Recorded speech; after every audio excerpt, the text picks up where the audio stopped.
All right, if you have a blog and you are sharing a blog post, this would be the perfect template to share on social media.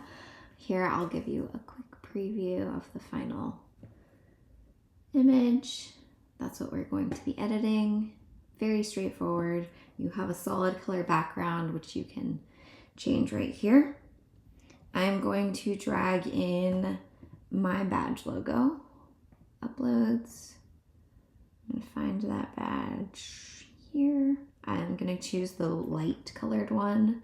Again, this is why it's always helpful to have a light and a dark version, because if I happen to be using a lighter color, I'd want to use my darker logo.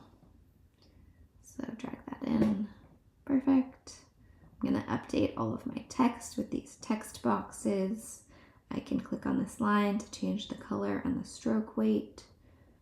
And again, this is your title font, headline font, body text font.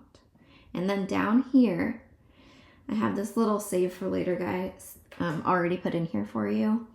And this kind of corresponds to the little flag that people have on Instagram if they want to save it for later. I think it's a really good reminder, like, you don't have to think about this now, just save it for later.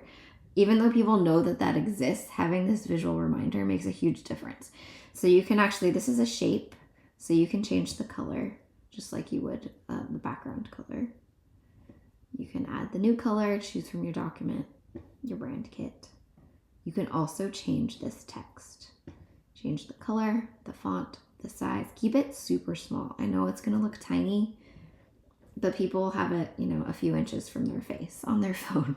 So don't worry about it being super tiny, because you don't want it. You want this to be the highlight. You want people to read this first, then this, then this.